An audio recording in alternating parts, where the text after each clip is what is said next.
Welcome to our webinar on embracing families.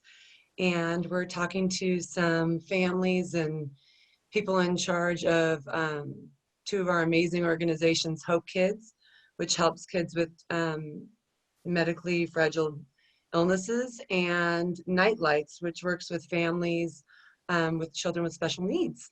My name is Angie Wilcox, and I'm just going to be leading the conversation tonight with these wonderful women.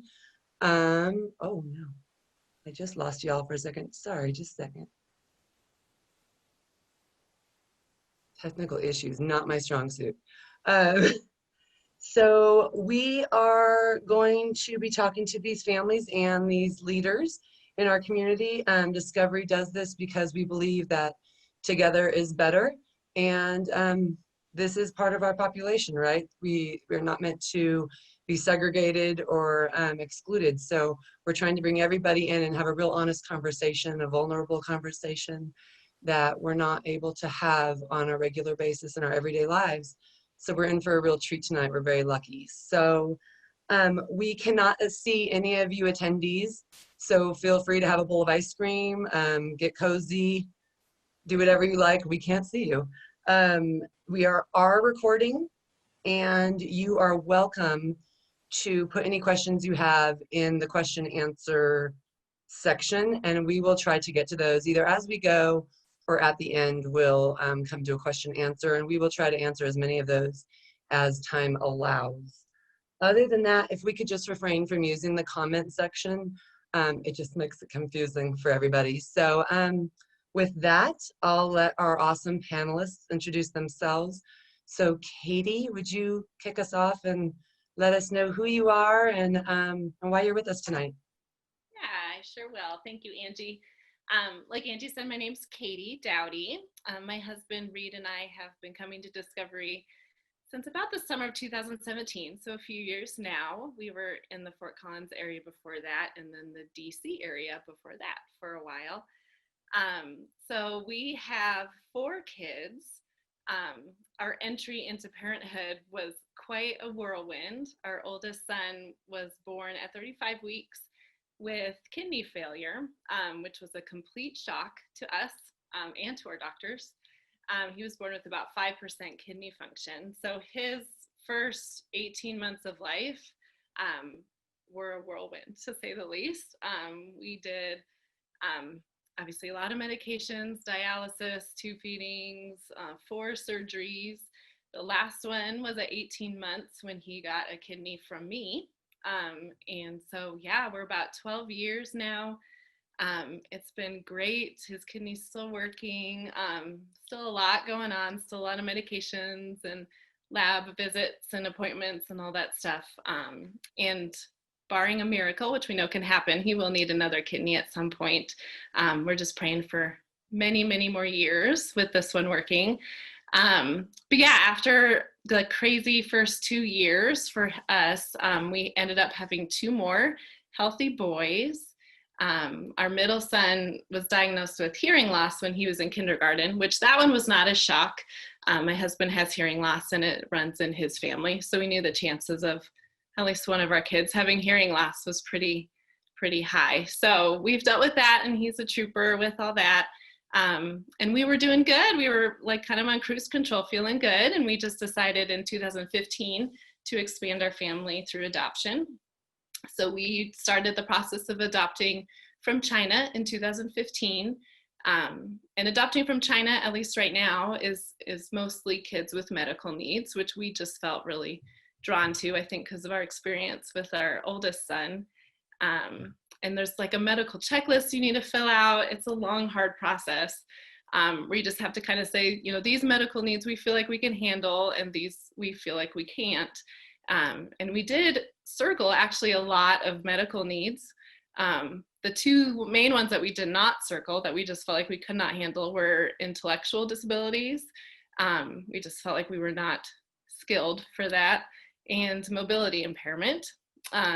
Again, just active family, just didn't feel like that would be right. And before you knew it, we in 2016 brought our daughter home, who pretty shortly after that found out that she has a pretty significant brain difference. and just got the intellectual disability categorization on her IEP, and mobility problems with that. So obviously God was saying, you know, you may not be able to handle that, but I can. So we've just had to trust him a lot with that. And then to add to that, about a week after bringing Izzy home, our youngest son was diagnosed with type 1 diabetes. So we were like, woo, whirlwind. So to say the least, we are a busy family. We've had to rely on people so much, and are just thankful for the people that are around us and have learned so much and are continuing to learn so much. I'm involved with the Avenue, which is our special needs ministry at Discovery, and also Nightlights at Discovery.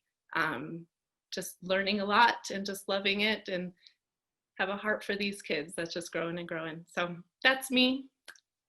Thanks for being Well, here. you are awesome, Katie, and your family is pretty awesome too. We love having you guys at Discovery. Jennifer, would you be ready to tell us who you are? I sure can. Hi, I'm Jennifer Korb, and we are also members at Discovery. We've been going to Discovery for about 3 or 4 years, something like that. I have 2 smaller boys. They're not so small anymore. I keep saying that, but my oldest son just turned 9 and my little guy is 5. I am also a parent of a special needs child. My oldest son is on the autism spectrum and keeps us on our toes with lots of things around that. And my little guy is neurotypical, so learning how to balance parenting for 2 very different children. And that's been an incredible opportunity for growth for all of us. And I am the outreach coordinator for Nightlights. Awesome. Awesome. Well, welcome, and thank you for doing this. Nikki, welcome. Would you tell us a little bit about yourself? Sure. My name is Nikki Cooper, and I am a parent of a child with special needs. I am also a special education teacher. I'm a teacher of the deaf and hard of hearing. So I live it all day at work, and then I come home and live it all night as well. We are a blended family, so we have those, you know, additional challenges with his, hers, and ours. We're a very busy family as well, and we stay busy with you know, with all the activities for the kids, with medical appointments, all of those exciting things. We stay extremely busy. But we look at everything, you know, as a blessing, and we look at Dario, which is my son. We look at him as a very purposeful blessing, and we feel like we were, you know, purposely picked for him to be his parents, and so that's kind of guided us as a family, and that's been our journey, and we just kind of follow along that path. Awesome. Now, Nikki, is your family involved with Hope Lights or Nightlight? Not Hope Lights, Hope Kids or Nightlights at all? We are a Hope Kids family. Yes. Awesome. Awesome. We are. Well, well, welcome. Thank you for being here tonight. It's invaluable to have you guys here. Lisa, would you like to introduce yourself? Sure. I am Lisa Sweeney, and I'm the program director for Hope Kids Colorado. And we come alongside our families who all have a child with a life-threatening medical condition, and we try to fill their calendar with fun events and things to get their mind off of the hospitals and the doctors and all the yucky stuff they deal with day to day. So we're really about creating that community, bringing families together, and letting them know that they're not walking this journey alone. Obviously, life is a little bit different right now because gathering people has been a challenge during the COVID season, but we've been plugging along and doing virtual events and doing small events whenever possible, but we're just very grateful to Discovery for being one of our event partners, and just, you know, we rely on the community and we rely on our event partners to step up and help us provide these events. And so very happy to be here tonight and look forward to learning more about these ladies that are on the panel tonight. Pretty incredible organization you have there. Very creative, very amazing. We can't wait to hear more from you. I'm not sure if Katie Hughes would like to take a little peek and tell us hello real quick. She's our intern that's working with Nancy. You want to introduce yourself? Yes, I'm Katie. Yes, I work with Nancy under the Compassion Ministry. So I'm in the background running the tech, but I will pop back in if we have any questions come through at the end of this round of questions. So Awesome. Thank you, Katie. I don't know how you do what you do. I can barely work Facebook or Zoom. Ladies, if there's, especially for you parents, is there anything that you would just like to let us know about your family? I mean, that's a really broad question, but if you could tell us one thing about your family, we'd love to hear it.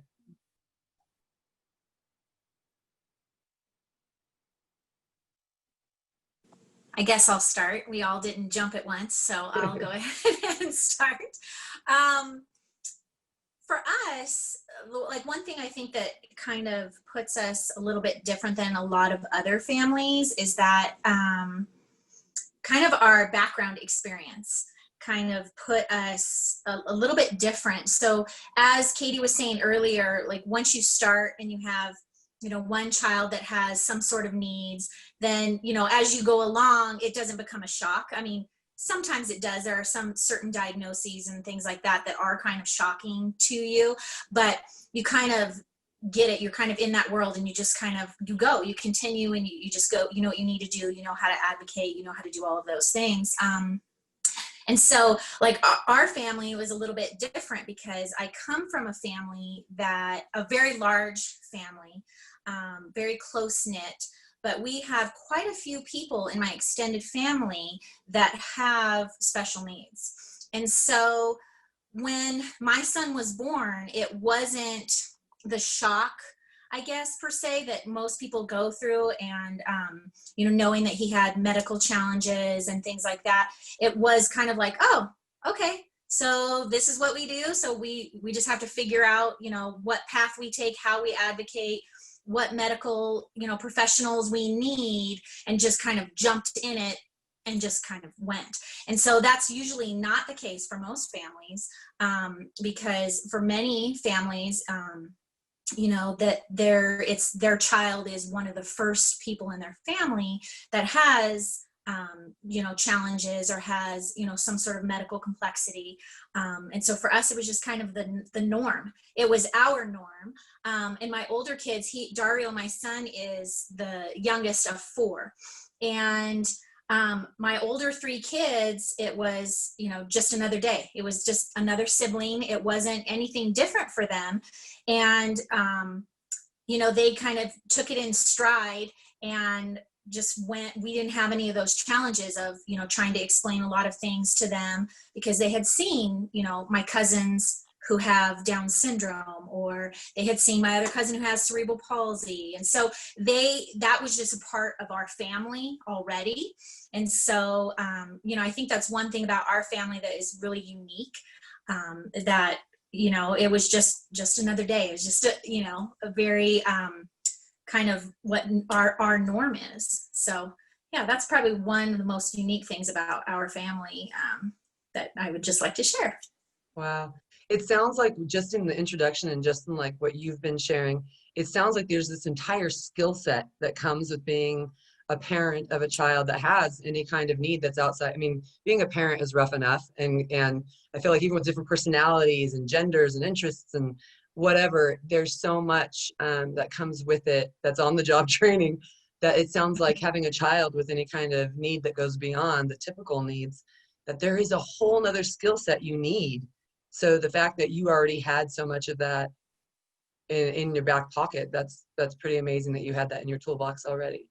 Yeah, and it was kind of one of those irony things. Like my mom always likes to say now, like, be careful what you wish for, because when I was, you know, younger and I was in college, I would always say I was fascinated with American Sign Language, absolutely fascinated, and made it my minor and loved it, and started my first, like when I was in college, I worked at a base program in the schools at the center-based school for the deaf. And I would always say, oh, I'd love to someday adopt a deaf child. I would love that. You know, that would be so cool. And, you know, you're 17, you don't really know, you know, you're like, oh, this sounds like it would be great. So much fun. You don't realize how much work it is, right? And then I have my fourth baby and he's deaf, he's blind, he's, I was like, oh, yeah. My mom's like, well, you should have probably been careful what you wish for. I'm like, that was 30 years ago. How did I know that this was what I was going to get? Like, I didn't know. So yeah, it was just kind of one of those things that, and then, we still to this day kind of chuckle about it because my other sister is a special education teacher. And so we were like, oh, okay, perfect. Then my other sister works for Department of Vocational Rehabilitation for Voc Rehab, and she's case manager for deafblind population. And that's what Wow. she had been doing for 12 years before my son was born. And so it was like, that's why we always say he was a purposeful blessing, because he landed into this family where we had the resources. Not only did we have the experience, the skill set, as you were saying, with, so many people in our family having children with special needs. But then I already had a sister who was in special education, already had another sister who, is dealing with adults in the deaf-blind population. And so it was like, oh, here we go, here's Dario. So we just, kind of started running. The minute our Wow. feet hit the ground, we started running. So yeah. Wow. So it's a very, very, very purposeful, I think. Well, thank you for sharing. Sure. Would anybody else like to just tell us something about your family that we should know, maybe? If not, that's okay. We have lots of questions. All I right. have one quick thing that I'll throw in from our family. Yeah. That's important, I think, for people to know about us, is even though we have a child with special needs, we still have so many pieces of life that we want for him. We still want him to play sports. We still want him to go to birthday parties. We still want him to do all of the things. And sometimes that gets discounted in our family, like, oh, you have a child with special needs, you probably don't want to do this or that. And the answer is actually, no, we do. It's really important to us that we experience as full of a life as every other person. We just do it differently. We just do it in a way that works for our family. But I think that's one thing that I think is important to know about, I think, every family with special needs kids, is we still have goals for our kids. We still want them to do all the things. It just looks different, or the preparation to get there looks different than maybe what people would consider the usual path. Do you think that people are so overwhelmed by the idea of your life that they can't put themselves in your shoes, and so then they just assume that they're making your life easier by not extending that invitation or whatnot instead of giving you the option? Do you think that's maybe where it comes from, or do you think it doesn't even dawn on them? I think they don't know how to ask. Really? Okay, so I know we're veering, but Sorry, so what's a good way to ask? To the next part. I know, I'm like, we're just gonna do our own thing tonight. So what is a good way to ask? Because that just seems like the natural next question. I mean, I want to know what's the best way to ask then, so that it doesn't feel like pressure on you to come join for something, but it also isn't discounting and making the choice for you. I'll just speak for our family. I just appreciate it when we're asked, no matter what it is. And then I decide if it's something we think we can handle.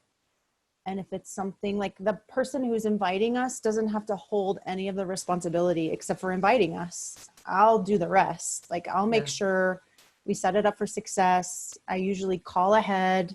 Like, if it's a birthday party, I call ahead to the host and say, we would love to come. Here's some of our limitations. Are you okay with that? Every time people are super gracious and just appreciate, like, oh, I was kind of nervous about this. And I usually say, yeah, I know, that's why I call.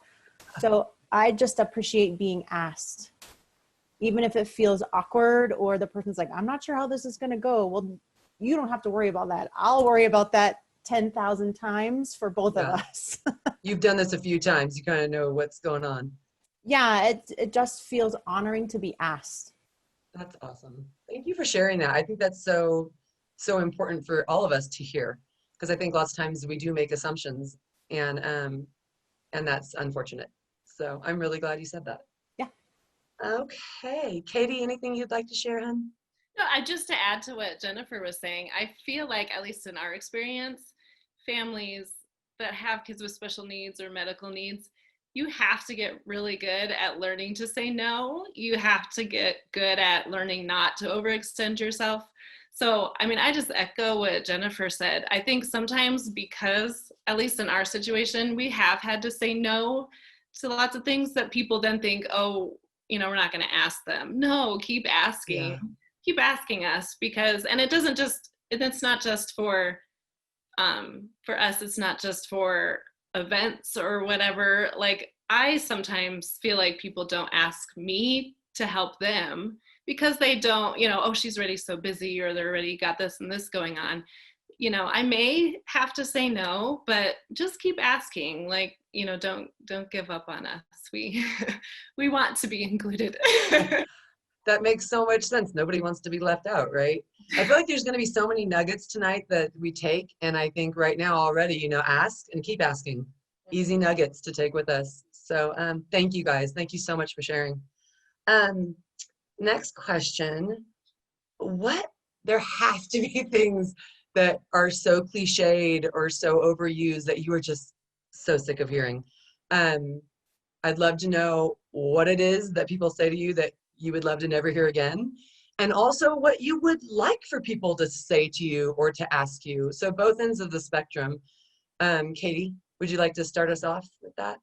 Yeah, I mean, lighthearted things that I just have to laugh at now, like telling me that I look tired. Like, you don't need to do that. Like, you know, it's never I don't know. Tired of hearing that. Another thing that I thought of, that's obviously a little bit more on the serious side, but I feel like, especially when you're dealing with Christians, you know, that have been Christians for a long time, I think there's just these go-to sayings that people sometimes get and are just so used to verbalizing, and there's truth in them. But man, when we were going through like the trenches, you know, in those couple times in our lives, I just remember if I heard God won't give you more than you can handle one more time, it was like my spine would just tingle. I feel like people are just uncomfortable, and rightly so, and I get the same way when other people are just going through a really hard time. I feel like they just feel like they need to say something positive or bring God, or like, how is God at work here? And there's like a time and a place for that, absolutely. But there's also a time to just say, you know, man, that's hard, and I am sorry, you know, I'm praying for you, and just leave it at that for a little bit, because I feel like, you know, automatically trying to like spin a positive view on it when someone's just going through a really hard time isn't super helpful sometimes. I think sometimes the most helpful thing is, I'm sorry, and I'm praying for you. And then there is a time and a place for the, you know, reminding them that God's at work, and there is a time for that. But there is also a time just to be there and listen. Just to validate and support. Yeah. Mm-hmm. And then actually pray too, not just say you're praying. We're greedy for those prayers, aren't we? I mean, we all want them, man. That makes so much sense. That makes a lot of sense. Thank you. Yeah. The other Jennifer, thing too, sorry, not to keep. No, keep going.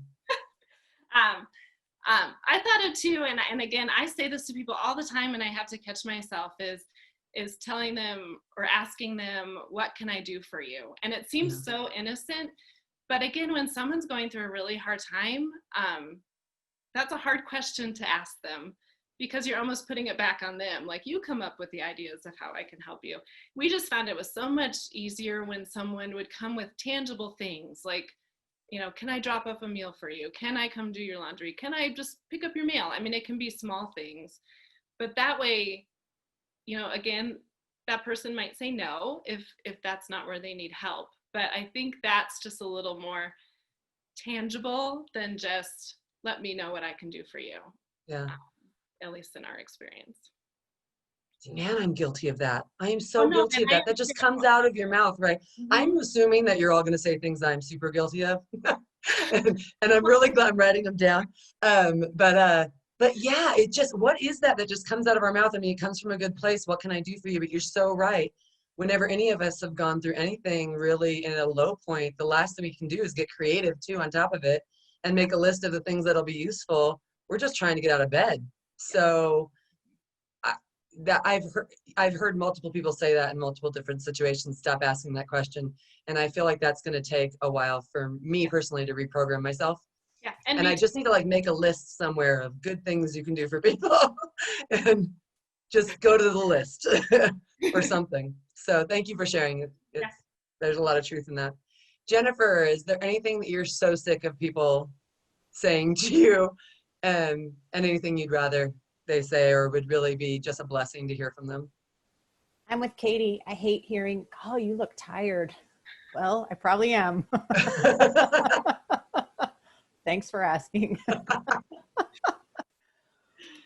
Instead, just skip it. Or yeah, the other thing that I get so tired of hearing is, I just don't know how you do it all.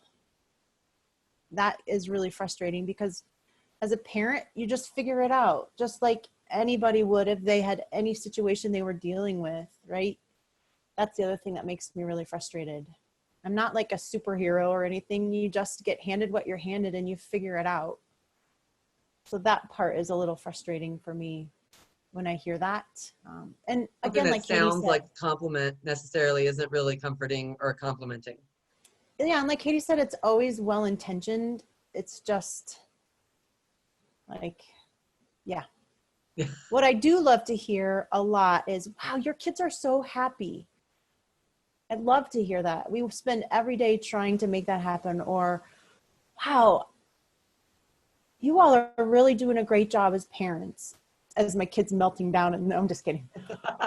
But those are the kind of things that just like the affirmation, because it is hard. It's really hard. And the affirmation of, okay, things might be going okay, really help outwardly when inwardly you're like, oh my gosh, I have no idea what we're doing or if what we're doing is working. So those affirmations really go a long way because there's so much questioning involved when you're parenting a child with special needs.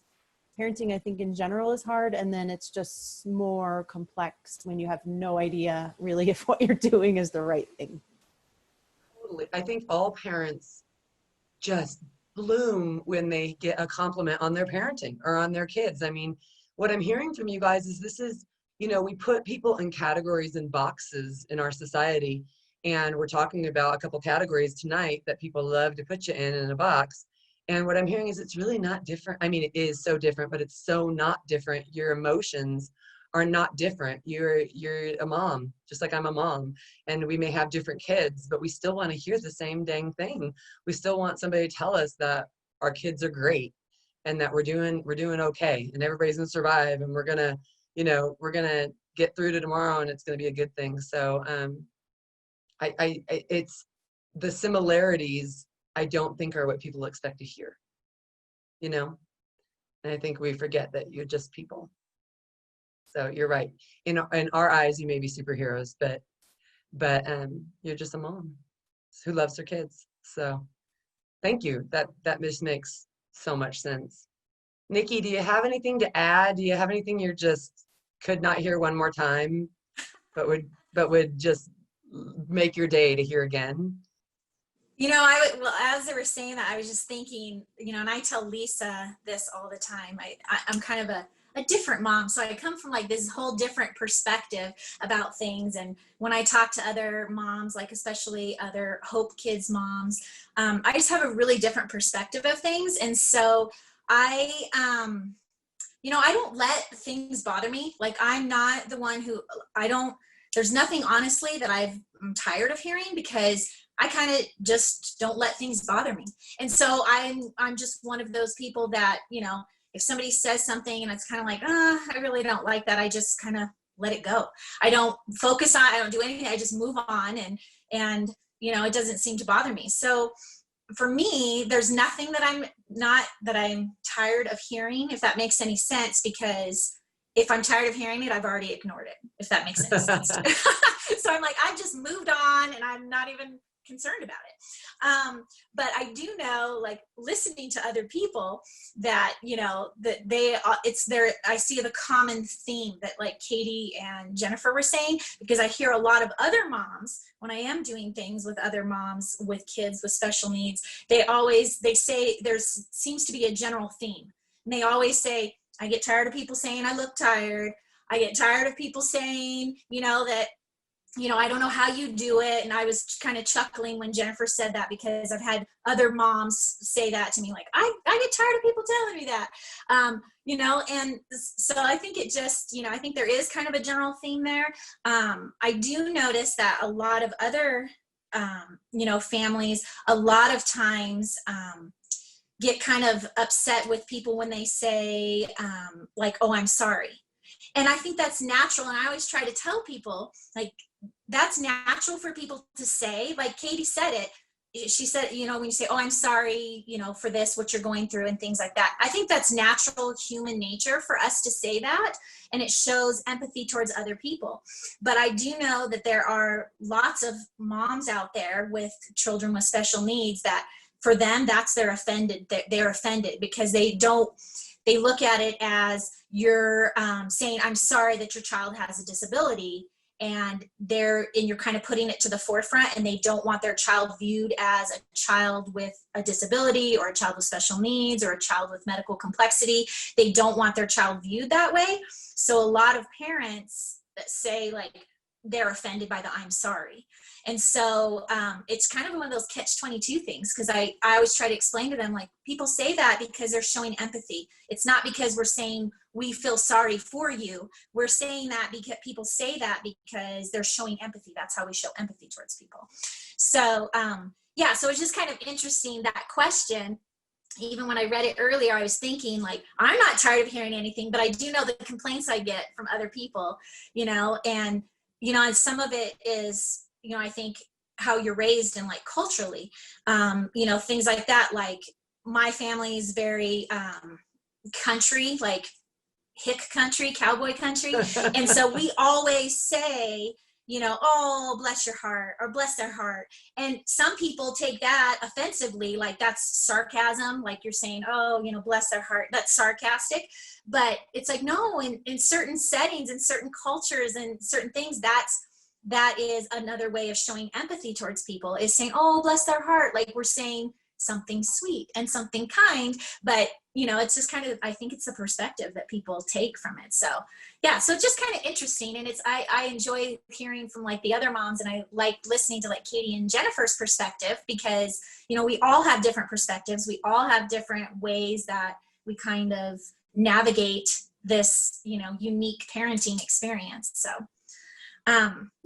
but as far as the questions I wish people would ask, I'm pretty, what you see is what you get. And so that's how I am. That's how my family is. That's how my kids are. Like, this is who we are. And so for me, what I always wish for, and I know people aren't comfortable doing so, but I would wish people would be more kind of direct with their questioning, and specifically say to me, like, if when you're out and about, people stare. It's just natural. People stare and they look because, it's something different. And I would just wish people would ask, like, I'm okay with you coming up to me and saying, or your child or someone, and saying, why is he in a wheelchair?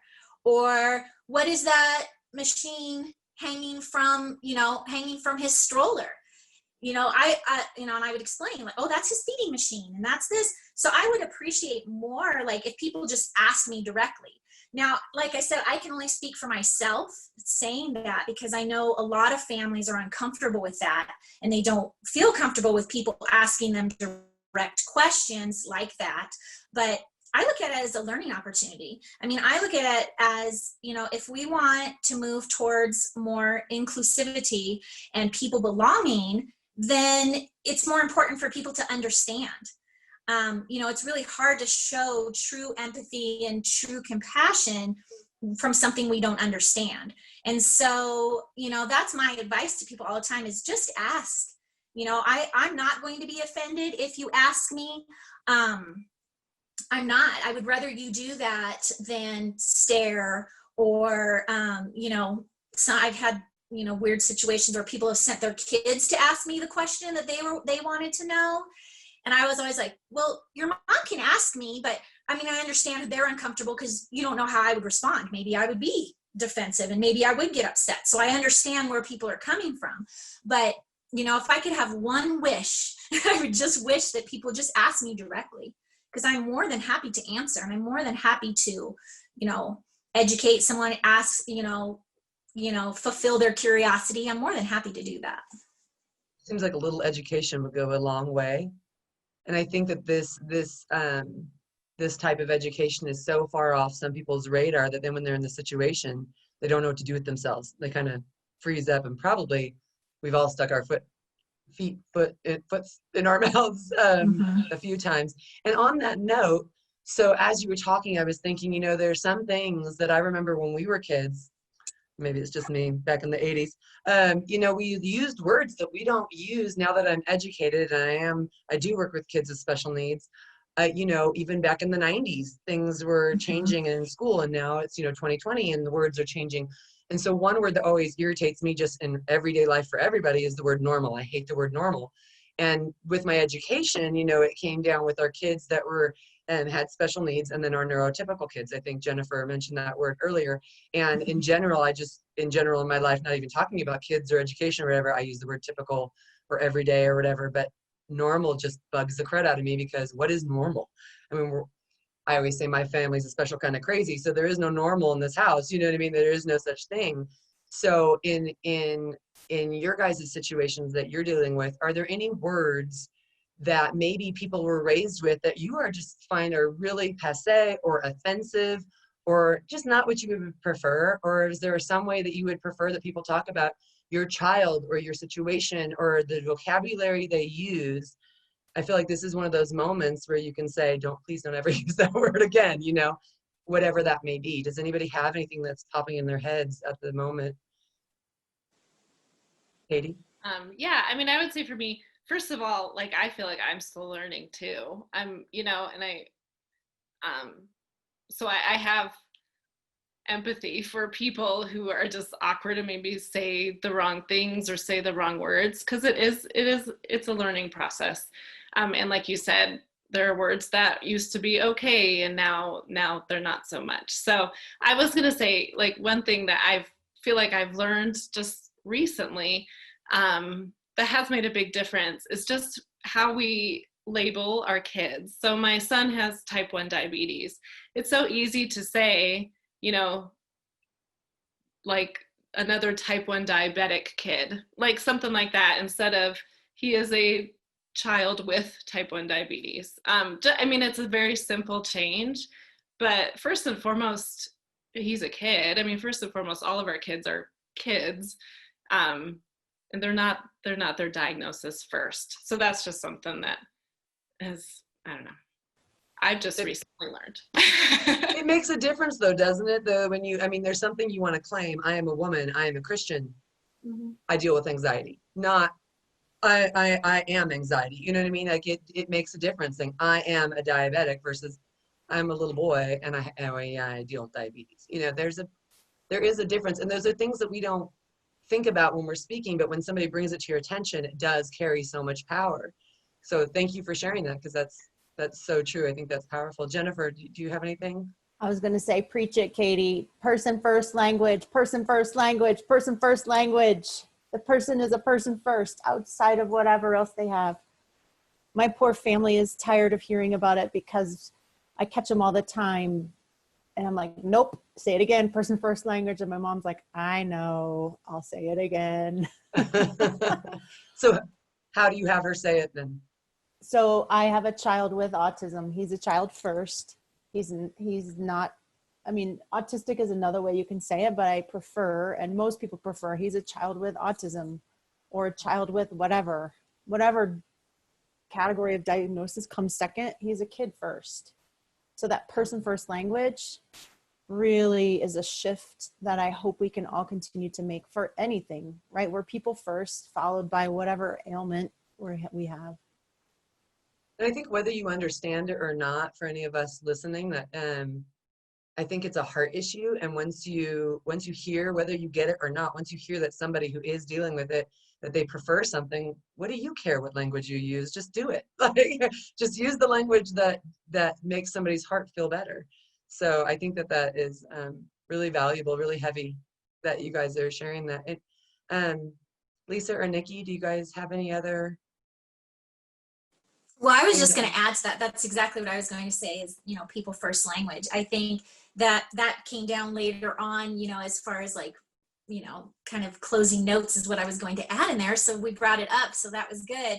But yeah, I think that is, super important. And I think, and what you were just saying, Angie, I think is important that we need to remember too, is that as people get older and they self-identify, let them decide how they want to be, classified. Like, let people, remember, we do people first language, but if there comes a time in their lives and they want to identify a different way, then so be it. We should honor what they want, what their wishes are. And, I've learned a lot of that just, professionally in the field that I'm in, because within deaf culture, sub-deaf culture, they're very, very proud to be deaf, very proud. And that's how they define themselves. That is their, and so instead of like people first language, it's no, I'm deaf. So that's their identification. And that's how they identify themselves. And so, letting them get to that point of how they identify, I think is also really important. I think we can give the tools and help. And, like Jennifer was saying, it's really important to change that mindset, because many of us came from the mindset, and when we grew up, you didn't identify that way. It wasn't people first language. I mean, this is new for everyone, and it's a learning experience for everyone. And there are certain things, like I've actually had this conversation with other people when I talk about my son, because when you do people first language with his particular diagnoses, it sounds very awkward to say. It doesn't roll off the tongue. And being a teacher, it kind of like grates on my professional nerves, because I'm like, ooh, that's not really proper grammar and proper English. Like, it kind of, because my son is deafblind. And so you really can't say, he's a child with deaf blindness, because it just doesn't roll off your tongue that way. It's just it's hard to say that way. And, when you talk to adults, like I said, in those subcultures, they're very proud. Very proud to be deafblind, very proud to, be deaf or blind, and they identify that way. And so they have kind of, that's like, hey, that's how I've chosen to identify. And so a lot of times I think, that's important for us to remember too, because if that's how they want to identify, then we need to, respect that and how they identify. Yeah. So, yeah, so it's definitely a shift and a change. And I'm fabulous at doing people first language for everybody else. But like I said, when it comes to my son, I'm like, that just does not roll off my tongue as well. A child with deaf blindness, because it just sounds, because then people will go, oh, is he completely deaf? Or is he completely blind? And it's like, well, no, he has some vision and some hearing. So it just becomes kind of then I find myself explaining a lot more when I do it that way. So it's just easier to say, he's deafblind. So it's just kind of one of those things. So, yeah. I think it's so good for us to hear the different perspectives, though. I mean, because this isn't a cookie cutter. None of us are cookie cutter humans. So having different diagnoses and different issues you're dealing with in different lives and different kids and different families, I think what we're learning too is there is no magic formula. There is no cookie cutter. Maybe sometimes you just ask the question, like you were talking about before, maybe being a little direct, asking a sensitive question and maybe not screaming it out loud in the middle of a crowded room, maybe doing so in a sensitive manner, but maybe asking the question. Mm-hmm. So maybe that's exactly. And asking how people want to identify. There's nothing wrong with asking someone, how they identify. Right. Especially, and if we give the kids those tools to be able to. My son's nonverbal, so he kind of relies on how I'm identifying. Yeah. But I think, like I was saying, it depends on what culture you're in and what subculture you're in. And I'm very involved in the deaf community, and so that's how we identify. And so we identify as deaf, and within the community that is completely acceptable, and that's how they choose to identify. So that's kind of how we identify my son. Thank you for sharing, you guys. Mhm. I'm learning so much tonight. So switching gears for a second and switching over to our organizational partners. So if you're a mom and an organizer, you put on that second hat. But Lisa, we haven't gotten to hear from you yet, and we'd like to know when you first engaged in your ministry and maybe about what that first time was like, what it was like coming in contact and helping a family that does have a child with a life-threatening illness. And I don't even know if that's the right term you use. Do we use a life-threatening illness? Do we use medical complexity? Do we use, I don't even know what the right terminology is, but so maybe you can let us know what that's like on the organizational side as well. Right. Well, on the Hope Kids side, we do use the term life-threatening medical condition. And that really is an umbrella term that covers all of our children that qualify for our program. But for me personally, I had really not had a lot of exposure to special needs kids, kids battling cancer, kids that have had transplants, and the things that our families go through. And my very first exposure to a child was a little girl. Her name was Crystal, and she was a teenager. And as we walked in the room to do a hospital visit, her family had just been told to take her home, and they were going to keep her comfortable. And my colleague at the time, Bridget, took the mom aside to go pray with her. And all of a sudden, I am face to face with a teenager who is at the end of her life.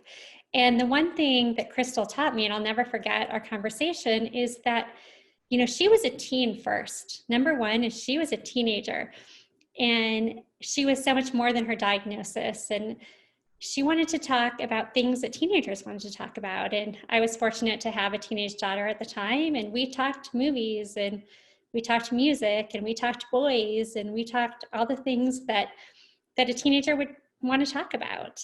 And I think just from that first moment moving on, is these kids want to be treated like kids, regardless of what situation they're, walking in.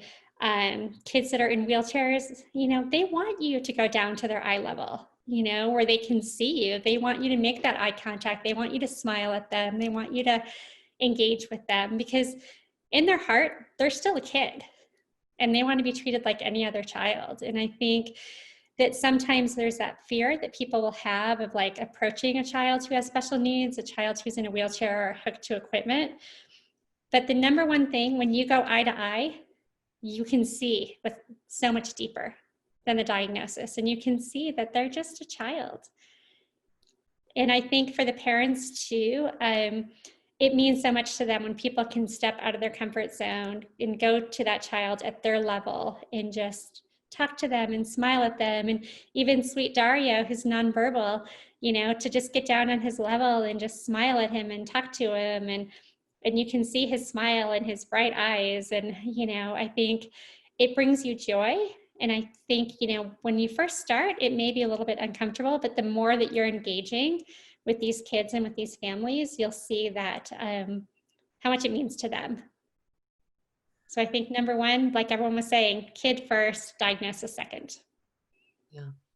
I think so much of the time, I know working with children the way I do, even professionals who have been trained, sometimes they get in a certain situation, they feel like they're either going to mess it up or they're going to break the child.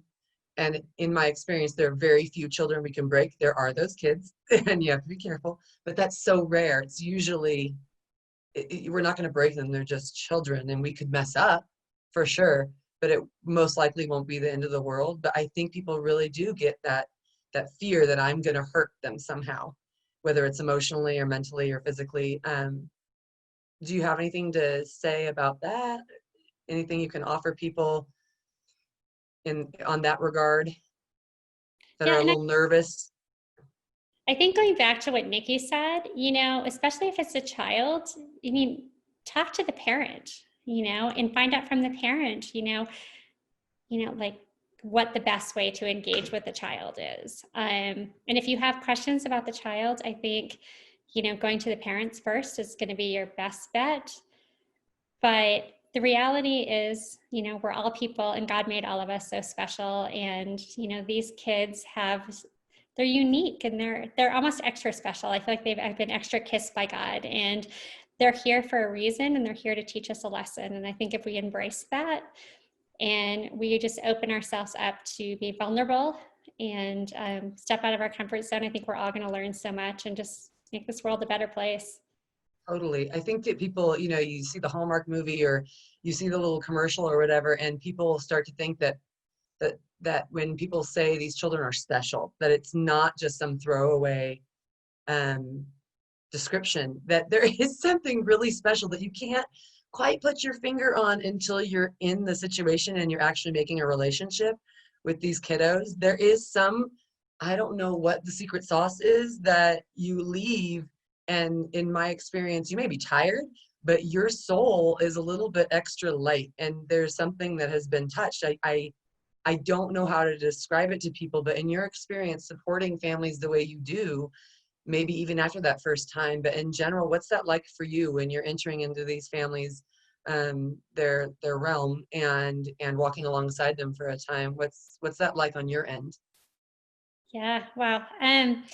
For me, it's just such a blessing. And I just, question all the time, like, God, why me? And I feel like there's so much that I have to learn. Like, I'm just a regular person, but God put me in this role for a reason. And I think that with that, I wasn't qualified going into it, but God has equipped me with the words that need to be spoken to these families and just the love that I need to give. And I think the bottom line is that that's what it comes down to. It comes down to just loving them, Mm-hmm. and showing them that you care. Again, it's just so simple. I mean, I think lots of times we're waiting for this super complex epiphany, and it's just so simple. There have to have been times, I don't know if it's all of you or if it's just me and Lisa, but there have to have been times when we've blown it or we have offended somebody or something. How do you, as somebody who is working with a child or a family, or as somebody on the receiving end, how is the best way to repair that in your experience? And Lisa, I'll start with you if you have any experience with that, what you can suggest to people. Because I assume you talk to your volunteers about this too. How do we repair those moments? Because we're human, right? We're going to mess up. Right. And I think the reality is that, especially with our families, there may be times where myself or one of my team members or one of our volunteers says something that may offend a parent. But the bottom line is this is an opportunity for education. And I think just, telling the family, teach me what's, help me to understand better what situation your child's dealing with or you're dealing with. What is a better way I could have asked this question or, phrased this to not be offensive. And, I think so many of our special needs families, they are willing to give grace because not everybody is walking in the same shoes they are. Nobody, they don't expect everybody to understand what their day-to-day life is like. And I think it comes down to just being, transparent with people and telling them, I didn't know, and tell me what is a better way I could have approached this. And I think most families, as they're all nodding, I think most special needs parents would be happy to use this as an educational tool. So honesty and humility kind of sounds like. Gotcha. Anybody else want to share on this? If you've ever either been the one when you're working with other families or within your own family when somebody's been offensive or just messed up in some way, how do you wish they would have handled it? What's the best advice you can give? How did you handle it? I can answer quickly. I think for me, it depends. So first of all, it depends on if I have the patience in the moment to stop and address it. Sometimes, frankly, I don't. And I let it go. And then I stew about it and I stew about it and I stew about it. Like, why didn't I say something? Like, So I know for myself that I should just say something, even a simple reply sometimes for me helps. A moment, here's a like perfect example. We were at the park the other day and my guy's still learning to take turns. And if the mom who was there, this was clearly her first exposure to a child with a disability because she was very taken aback. And so I have a couple of just simple catchphrases I go to, like, yep, he has autism and he's still learning to navigate the world. Can I help your child learn how to handle this? Or can I help step in and work together? So sometimes just a simple phrase can really help educate, number one, but also can spin it into that positive light, because what I also don't like to do is leave people with a bad taste for what a disability is like. I like to try to spin it into a positive interaction every chance that I get. So if I'm the person offending, I always apologize. Like, I am so sorry. I didn't realize. And if it's somebody saying something to me, I always try to make it a moment of positivity. And I have on many occasions emailed people, what I call it controlling the narrative. I have on many occasions emailed people just a quick, like, I'm really sorry this happened today. Here's a quick backstory. And I have often sent that email to many people that we've interacted with just to help people understand a little bit. So I think it's a two-sided. Number one, if I do it, I always reach out, just like Lisa said, and say, how can I make this better? I'm really sorry. And I think just like Lisa said, I have learned an amazing amount of grace through our journey. And so I often hold a lot of grace for people and assume positive. And then when I can and I have the patience, I try to step in every single time something happens, every single time.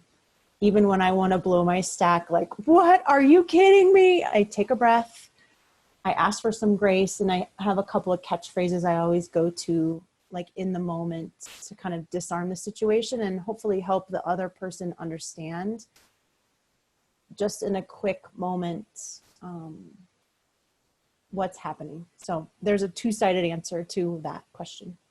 That amount of grace is just that's just kind of taken me aback a bit. I mean, to stop, it's so understandable to be offended, and it's so understandable to educate somebody for a moment, but to go that step farther and come alongside a parent and not only give them a quick explanation, which probably made her feel really dumb for a second, but then to offer to help her shepherd her child to know how to handle that.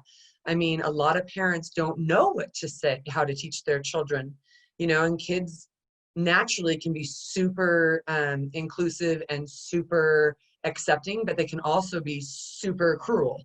There's that two-sided coin. And so to help them, somebody who's never dealt with that, maybe doesn't have experience and doesn't know what to do themselves in this cluster, maybe that adult themselves doesn't have the tools to then help them help their children. I mean, it doesn't surprise me coming from you because you're pretty amazing, but that's, I don't think I've ever seen a parent do that before. So thank you on behalf of that mom. So that's pretty awesome.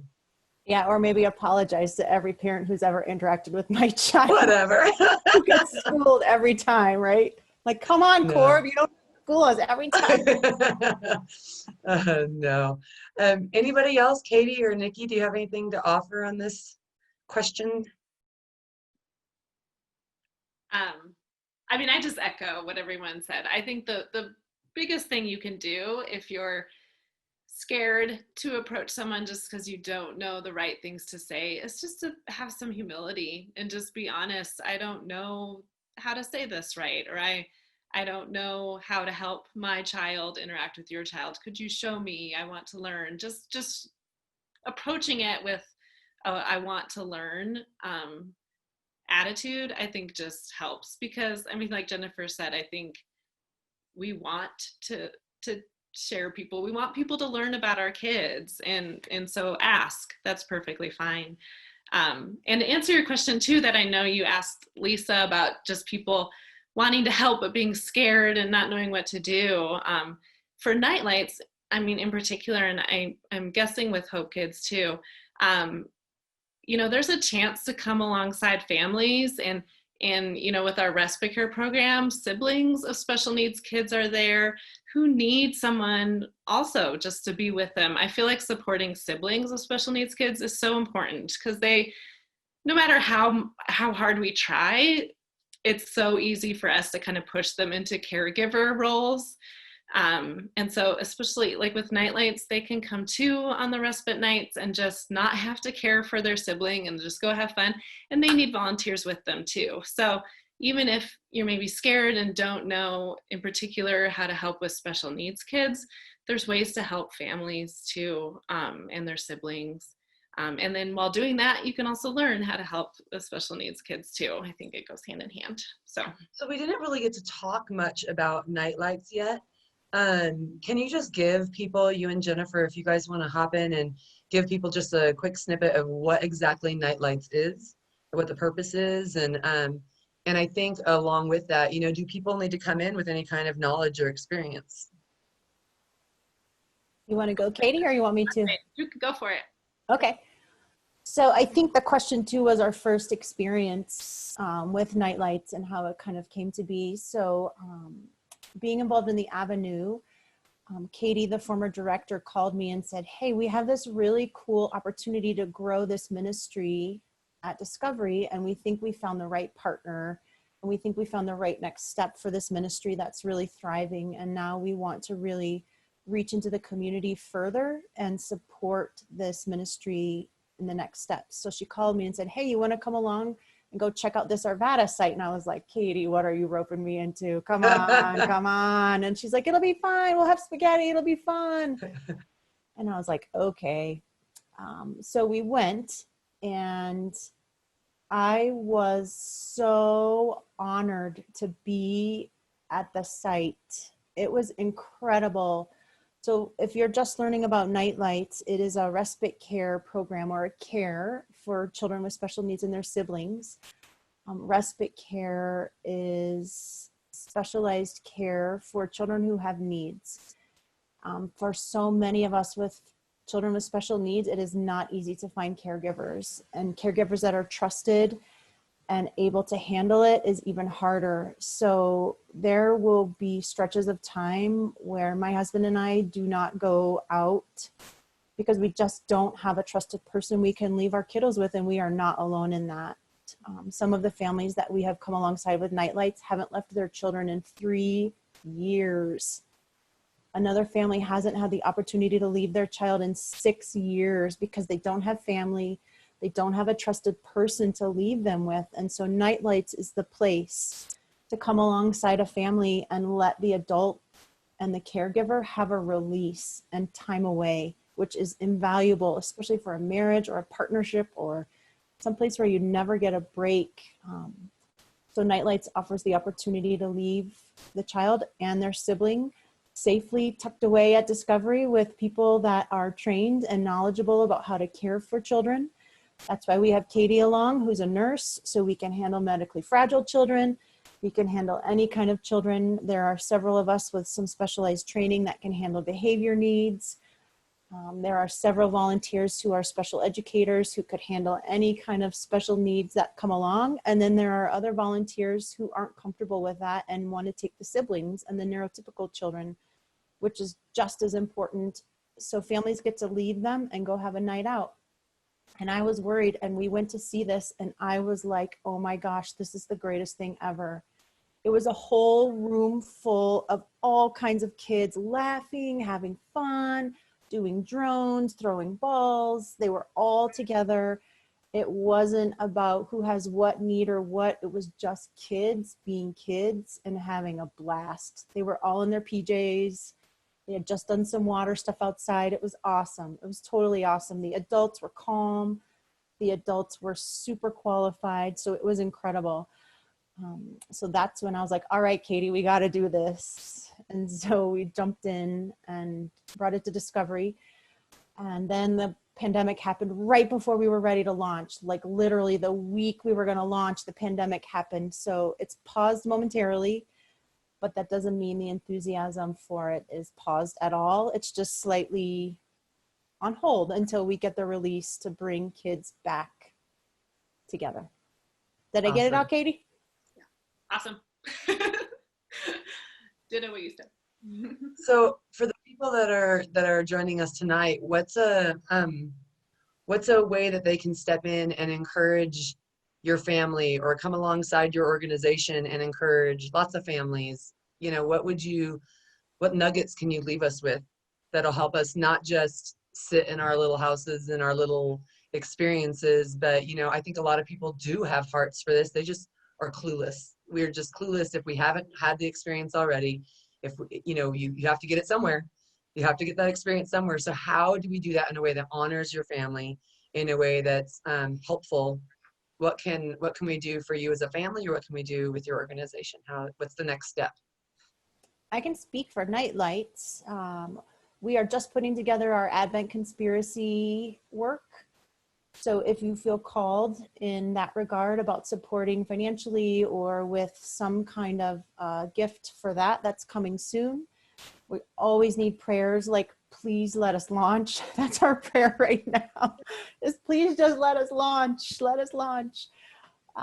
So I think those are two things that are coming up quickly. If you have a heart for this, keep watching. We're gonna do a whole relaunch again once we feel like it's safe to come along, because the more volunteers we have, the more children we can have. That's our limit. So we'll need people to step into all those roles when we relaunch, hopefully soon. So should they just pay attention to Discovery's website, or is there a website that you can direct them to where they could kind of watch directly for Nightlights, or how do they do that? Through Discovery's website. Okay. So because we are partnered with Discovery, all announcements from Nightlights will come through Discovery. Gotcha. Katie, did you have anything to add, hon? No, I mean, I just echo what Jennifer said. I mean, personally, right now we feel so blessed because we are surrounded by family who have stepped up and learned how to take care of our kids. And so we do have that opportunity to drop our kids off. We don't take advantage of it as often as we should. But we've lived away from family, and we've lived away from family with medically complex kids, and it's really hard to get away, and it's really hard to find people, and when you do, they're expensive. And so I mean, Nightlights is just a great opportunity to help a family. It's special, it's really special, so we're grateful to have it in Broomfield. Awesome. Yeah. Lisa, what would be a next step for anybody listening who, you know, they've maybe been feeling the Holy Spirit tug on their hearts a little bit, they're curious, they want to see where they can help out? What do they do next if they're interested in helping with Hope Kids? Right. Well, if anyone's interested, we'd love to have them join our crew of volunteers.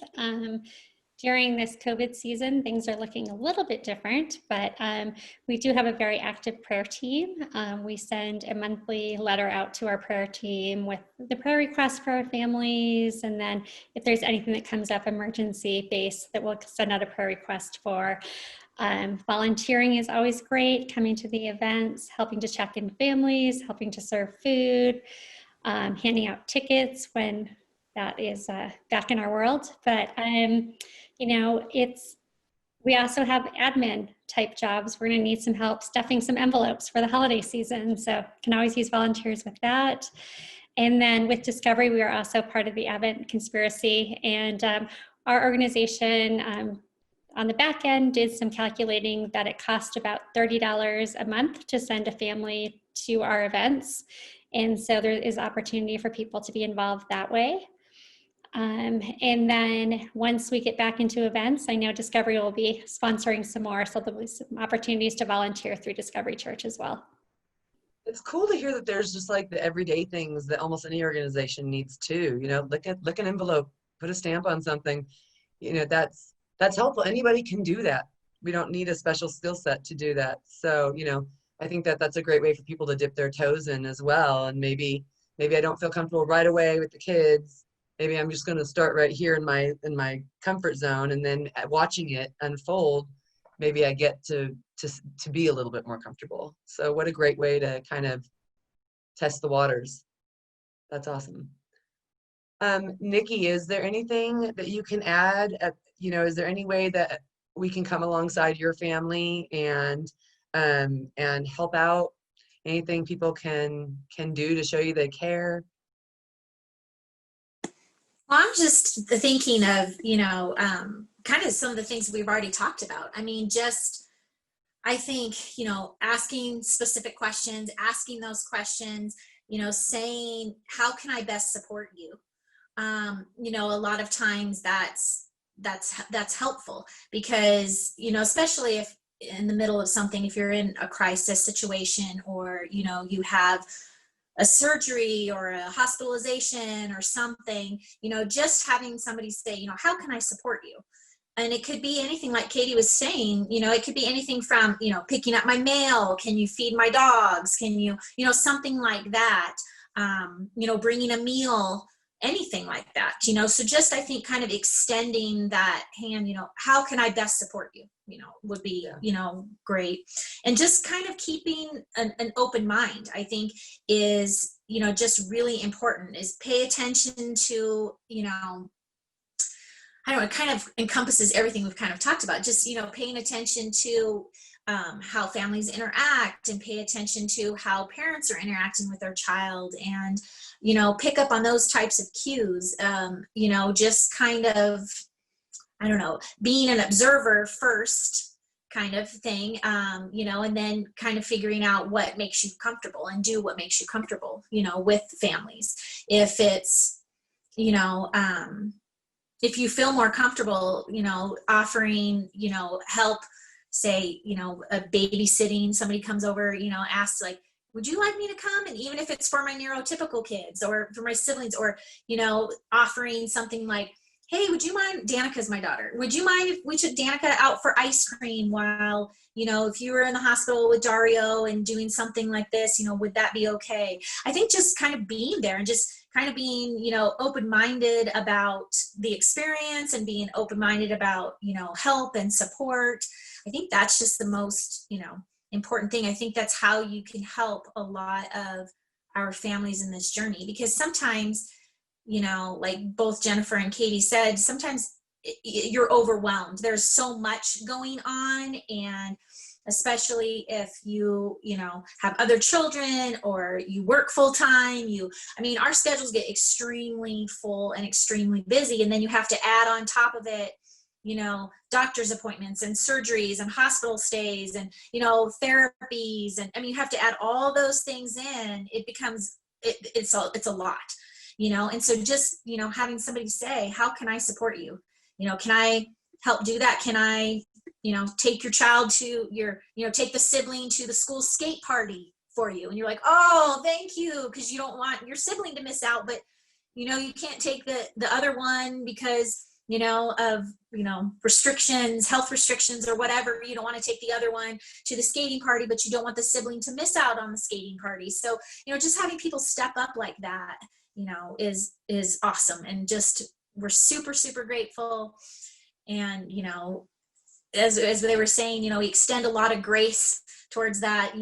We just appreciate everything that, people try to do. And, I just tell people, try, just try. And if it's something, if you feel like it's going to be offensive, we'll probably tell you, or self-correct you. That's what I was going to say earlier is, when somebody offends me, like I said, most things don't offend me. So I kind of let it go. Everything offends my husband. He's on the other end of that spectrum from myself. And so I always tell him, assume positive intent. That's what I tell him. That's like my catchphrase for him all the time. Assume positive intent. That person probably didn't realize what they were saying. Assume that it was out of the goodness of their heart. Assume positive intent. And so I always try to, tell him that all the time. But I think, giving grace and if somebody, accidentally, says something that maybe is offensive, I find myself like doing the teacher move and kind of rephrasing it in the appropriate way. So I'll just like, if they say, something that I'm like, oh, so you mean such and such and such, and so they're like, oh, so then they kind of realize without me saying, like, that wasn't the most appropriate way for you to say that, by me rephrasing it in an appropriate way, then they get a clue that like, oh, this is how I should say it next time. So kind of that's how I deal with that situation. I think we have a question. I think Katie has a question for us. Yes, I have one question. So this says, I have learned so much tonight. Thank you for being so authentic. Can you tell us about a time or two when someone did something that felt really supportive or encouraging? So we've talked through some of these ideas, but can you guys, we're almost out of time. Can you briefly share just one instance where you felt really encouraged or really supported?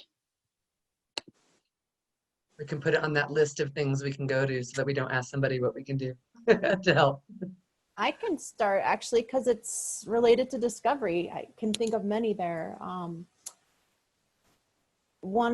make it really quick. So one of the reasons why we are called to discovery is because I never feel like I have to apologize for my kiddo. We've been in so many situations where we have to apologize for behavior or this or that, and it's exhausting. It's exhausting. And one of the things I love about Discovery is the support we have there, and I never feel like I have to apologize. Katie happens to be my guy's buddy. There are many times where it's like, we didn't have such a good day, but I never feel like I have to say, I'm so sorry. Instead, we strategize like, okay, what's going to come next? So one of the times I feel really supported is when we go to Discovery, and I know I can leave him. It's not easy. He can be challenging, but I feel super supported, and I feel super supported in him growing his faith in a way that makes sense to him. So there's one example of feeling super supported that happens to be super related to what we're doing tonight. Anybody else want to share a time when you felt really supported? I'm kind of getting teary-eyed, Jennifer. You made me get choked up. I'm like, oh, got a little teary-eyed with that one. Yeah, same kind of thing. Like mine is more like of a personal, kind of a personal story. I remember when I was pregnant with Dario, and his, you go in for your screenings and all your fun stuff. I was at that advanced maternal age, and they make you do all of these, crazy tests and stuff. And so I remember I went in and I got the quad screen back, and the quad screen came back positive for Down syndrome. And I remember telling my best friend, I was okay, it was shocking, of course, a little bit, didn't expect that to come back.